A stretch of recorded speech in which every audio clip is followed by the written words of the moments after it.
of sitting at your job, daydreaming about the life that you would have if you'd won that big jackpot? Do you want to design a life for yourself that you don't need to take a vacation from?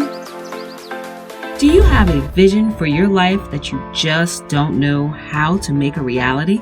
Next Exit Your Destiny is a witty, comical, yet straightforward guide that gives you common sense, easy to follow steps to make the life you dream of, the life that you live. Get off of Unfulfilled Street, Unhappy Way, and Sunday Night Blues Boulevard and take the next exit towards your destiny today.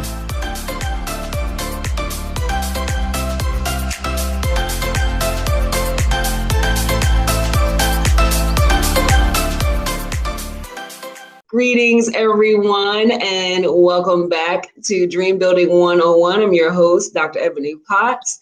On this channel, we discuss dream building, getting on the right path to help you to live the life that you want to live, the life that you envision for yourself. I am also the author of Next Exit Your Destiny, taking the road towards the life of your dreams. And today I have the pleasure of interviewing what I feel like is a family member, because I am a honorary member of the Julien family. I've inserted myself as such. I am Shirley Julien-Bolden, and yes, you are definitely one of the sisters. You're one of the Julien sisters. So I am a massage therapist, a licensed massage therapist in Georgia. I also am a stress management coach and a self-care coach. So I've been practicing dealing with essential oils and how to help people find their own self-care plan and their own self-care practice. And that's been a wonderful journey. COVID has changed it a little bit. You know, I was really dealing with clients, touching clients, massaging clients. But since COVID, it's my business is actually expanded, because now that I'm working more virtually and doing more virtual workshops and working with my clients that way, I'm reaching more people. So I'm going more into the self-care coach kind of field. Road. Okay. Yeah. There you go. All right. So I was introduced to Shirley. She's actually my best friend's actual biological sister. But I was introduced to her, over a decade ago, like way more than that, almost, I think we're approaching nearly 20 years ago. Yeah, it's been a long time, right? It's been a long time, right? I was introduced to her. Her sister described her as earth and wind and moon, which is why I'm wearing these earrings today. They made me think of her. Even though my husband made fun of them, he told me that I had someone's grandma's treasure chest in my ears. But anywho, I digress. So I was introduced to her through my best friend. And so I know a little bit about her career path. But why don't you talk to the people and tell them what your career path was like? How did you get started on this journey, and how did you end up here? Okay, great. Well, when I went to college, I know I wanted to be a dancer. I wanted to be a performer. So what college did you go to? I went to Florida International University in Miami. Okay. And majored in dance with very little dance training, but I had the talent and I had the passion for it.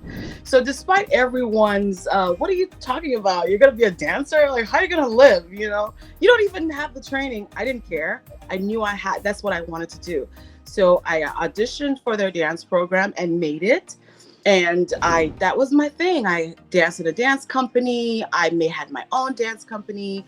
I started choreographing pieces around Miami, started to get known, and started teaching dance as well. So that was really a beautiful path for me, is to teach young women how to connect to their bodies and express themselves through the art of dance.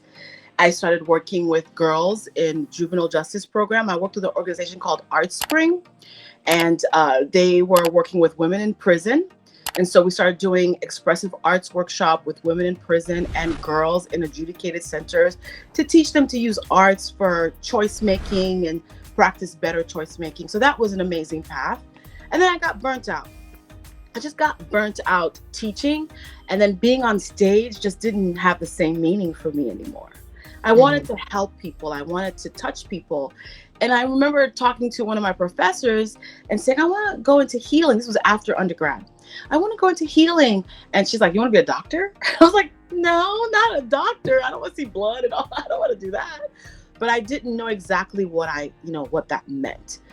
And so in 2006, I just had a burnout. And my sister, EJ, was like, do you want to go to Atlanta, Georgia? I was like, sure. I dropped everything and moved to Atlanta.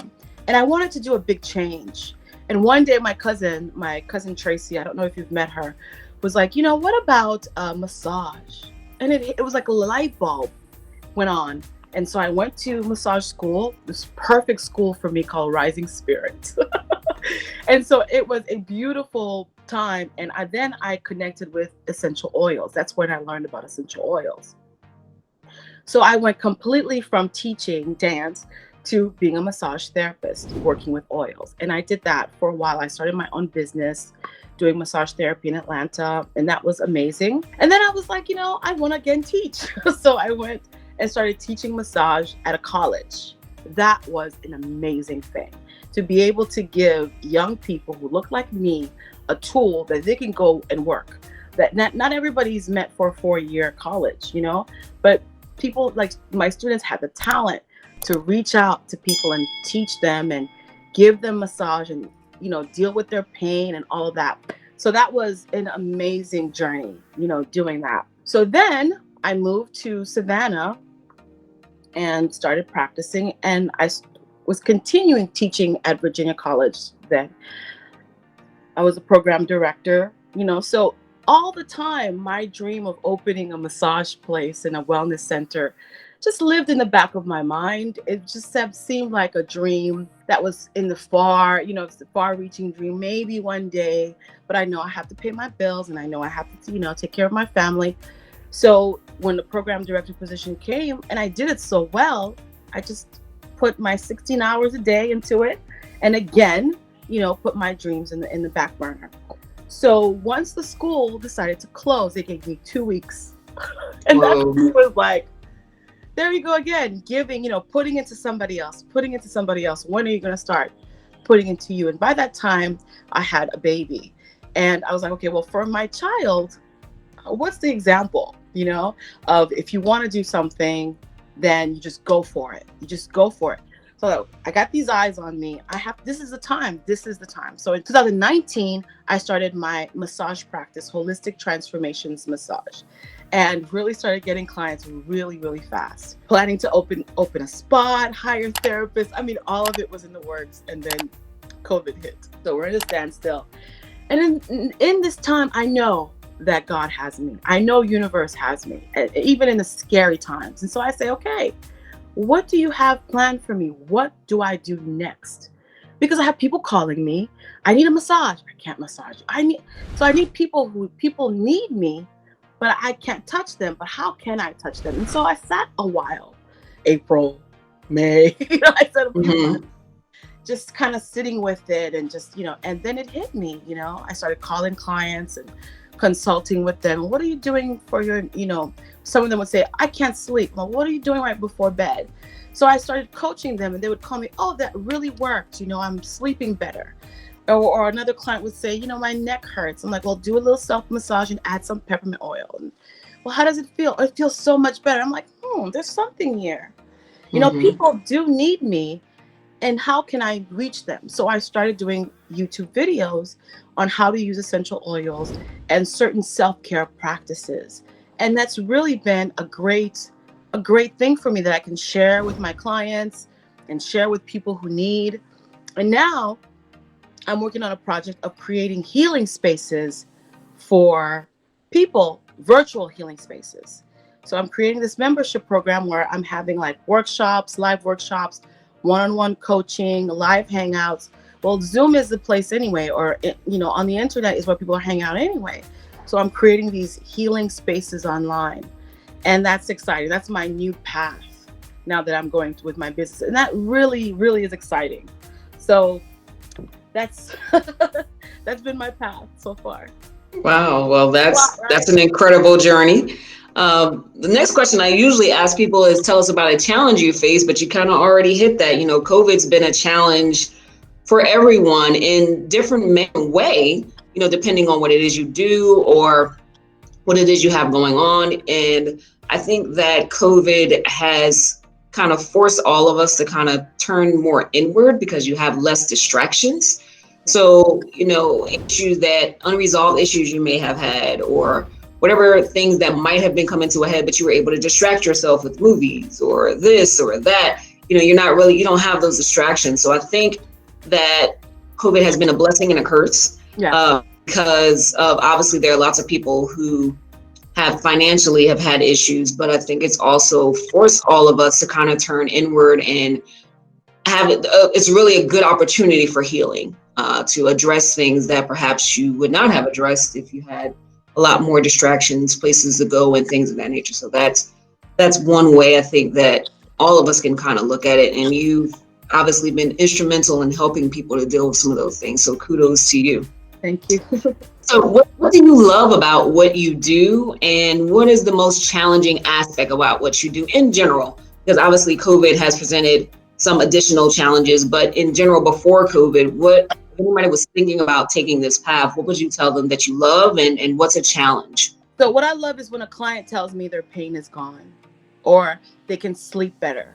When I can enhance the quality of life of my client by using massage or essential oils or just a conversation, it really just makes me feel like I'm useful. It makes me feel really wonderful. So I live for that.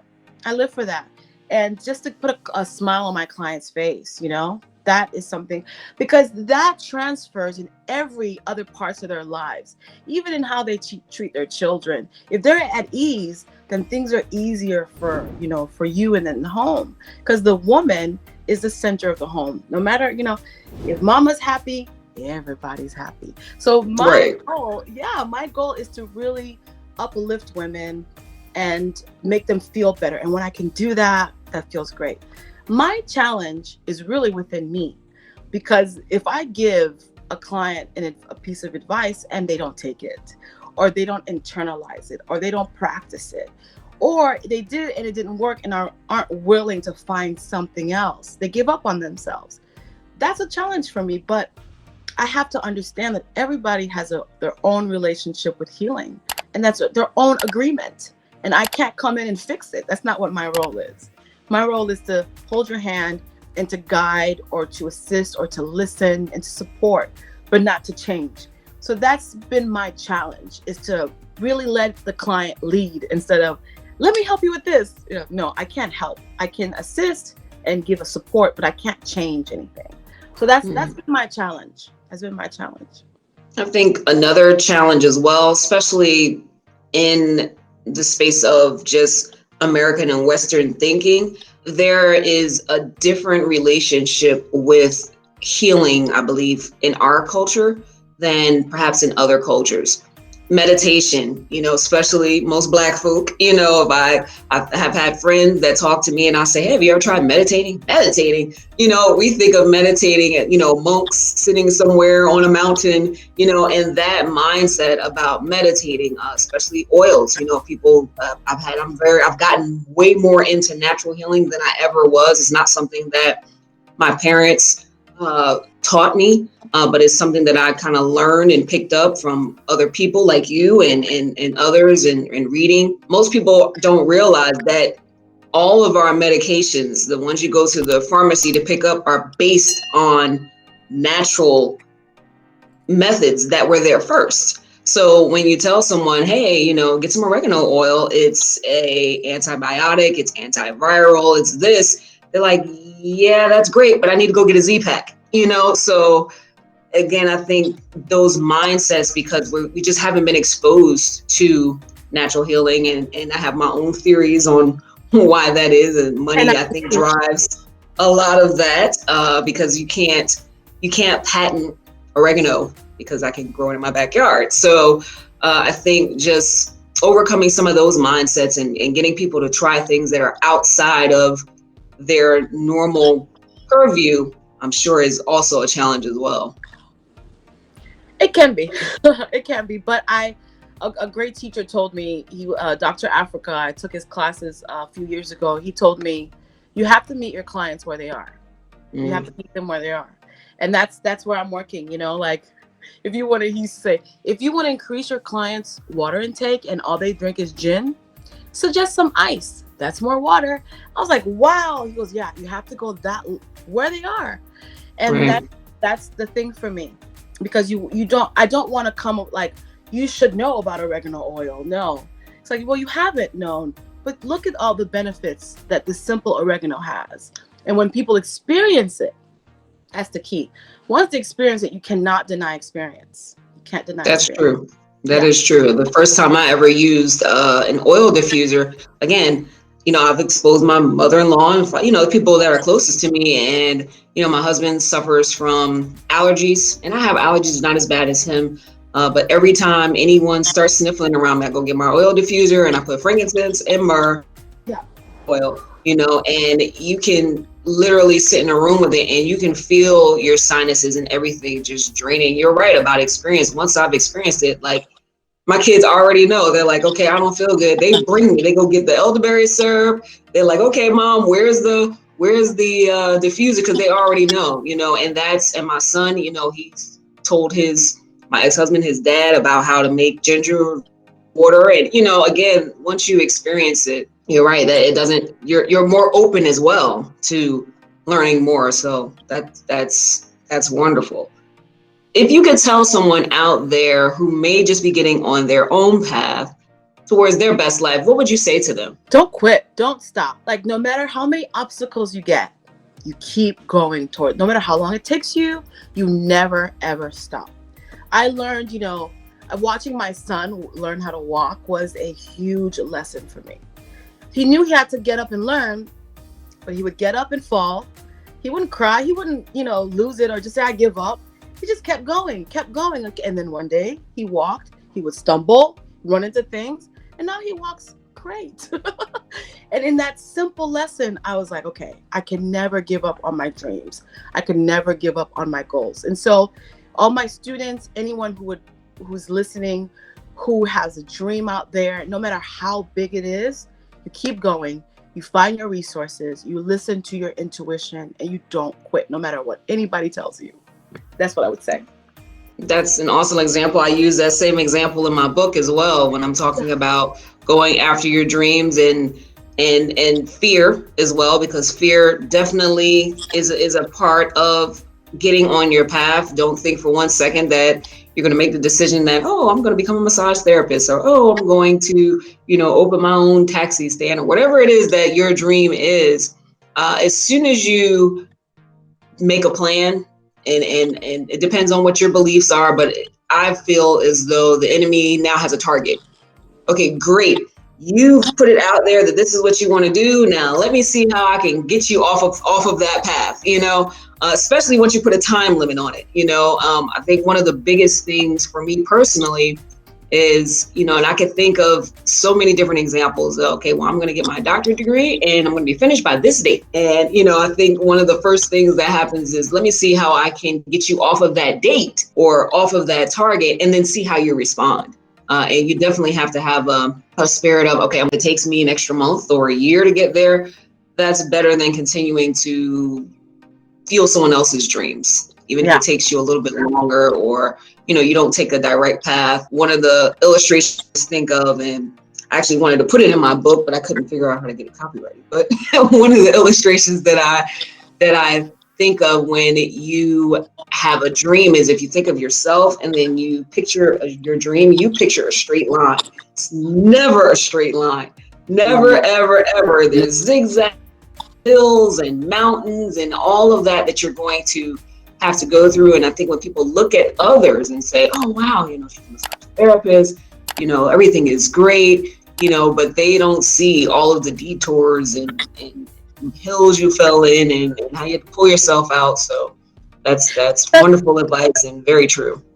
That's great that you brought that up. It's good to read the memoirs of people who've made it, like people who you think are successful.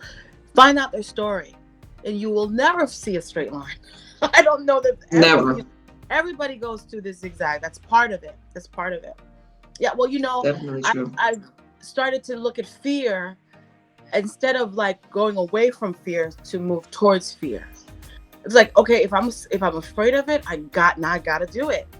And that doesn't make me any, it's just, I've learned that behind the fear is a great lesson for me, or a great treasure. Every time I've gone beyond my fear, I have gained something major that I could never, connect to money or, find anywhere else. So do it scared. Someone said, do it scared. It's okay to do it scared. And it's Definitely. okay to be imperfect. It's okay to make mistakes, Well, you're going to make mistakes. And Yeah. Something else I talk about in my book is that every time you make a mistake or every time you fail, you've now narrowed the field. Okay, now, if there were 99 different ways that I could go, I tried 4 or 5 of them and failed at 4 or 5 of them. Well, now there's 96 or 95 more ways to go for you to try. So you have to think of that way, and you have to be comfortable with being uncomfortable in order for you to grow. Because there's no growth in staying at the same spot. Like when you talked about your son, if he would have continued to crawl, there's no growth in doing something that you've always done, but you get up and you try to walk and you fall and you bump your head and there's some pain there.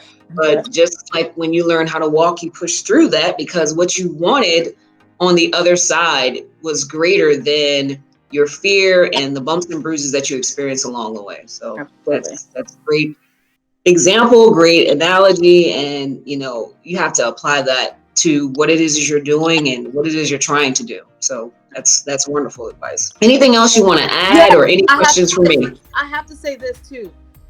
If get a group, get a mastermind, get a group of like-minded people who have dreams, who are trying to do similar things that you're doing, because the people in your life may not understand, and even though they love you, yes, but what they think your life should look like may not look like what you think it is. So get a job or all this stuff that you need to do. So get like-minded people, find a circle, find a mastermind.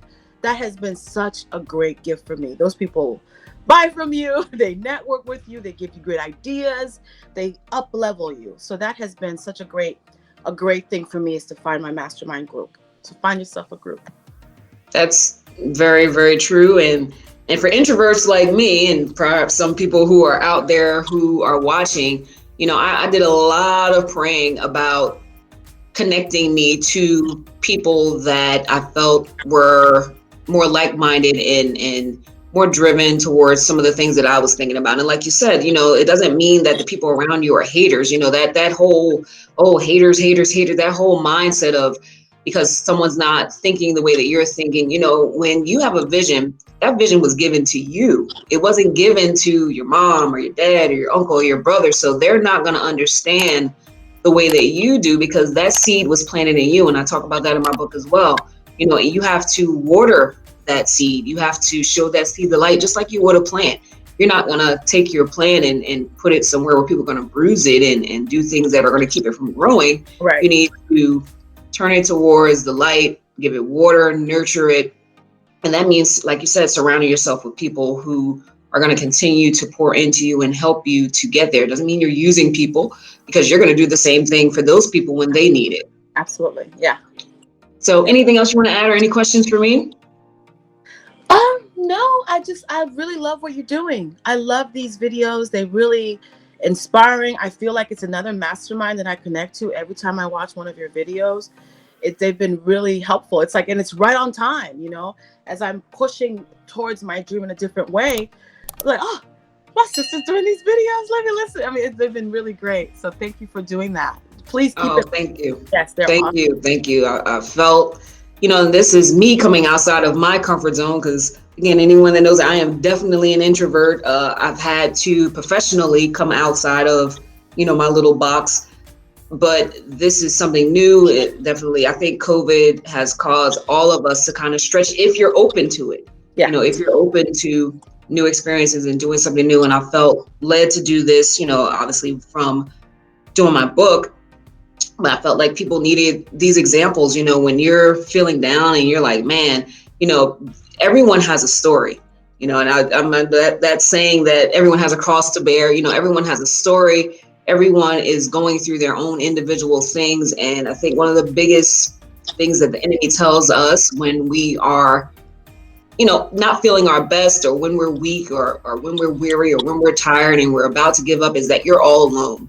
No one will understand. No one, you're going through this all by yourself. And that is the biggest lie. Everyone on this earth has felt some of those same feelings that you're feeling. I don't care whether they're blingadocious, whether they're on TV, whether they have what you might feel like you want. They've all had these experiences. And I think that this is a great platform for us to connect with people and to just see that we're all connected. We all have the same hopes deep down, all the same hopes and dreams. And again, we're all on the road. As one of my people that I interviewed previously, Tarek Davis, said, we're kind of all thrown into a room in the dark. And, some of us find a light, as he said, some of us find a light switch. And, once you find that light switch, or that flashlight, or the candle, or whatever it is, it's all of our responsibility to reach back and help someone else to get there. So yes. And I'm telling you, when I saw that you were making videos, I was like, right. Definitely. Me too. I looked at it. I'm like, you go, girl. I know you're an introvert, but I also know you. I was like, she got that fire in there. I love it. So you're doing an awesome job. I love it. And we don't know how much we touch people and inspire people by what we do. You just don't know. Your videos really have given me some. It's like, my sister's doing this, I can do this too. So there are a lot of eyes on you. So keep it up. I appreciate it, and I pray that these are helping someone somewhere. That's the whole reason of me doing these. And you also do videos as well, so I'm going to give you an opportunity to tell everyone where they can get in contact with you, and with your web address, Instagram, your YouTube channel. We'll put all of that information in the comments, but go ahead and let people know where they can connect with you as well. Yes, you can find me on IG, on Instagram at Holistic Transformations Massage, or my personal account at DJALI Shanti. We'll have it below at the description box, but at Jolly Shanti. My email address is holistictransformationsmassage@gmail.com. And the website is holistictransformationsmassage.com. We have an awesome membership program. So my membership program it launches February 1st, and it's different levels of participation.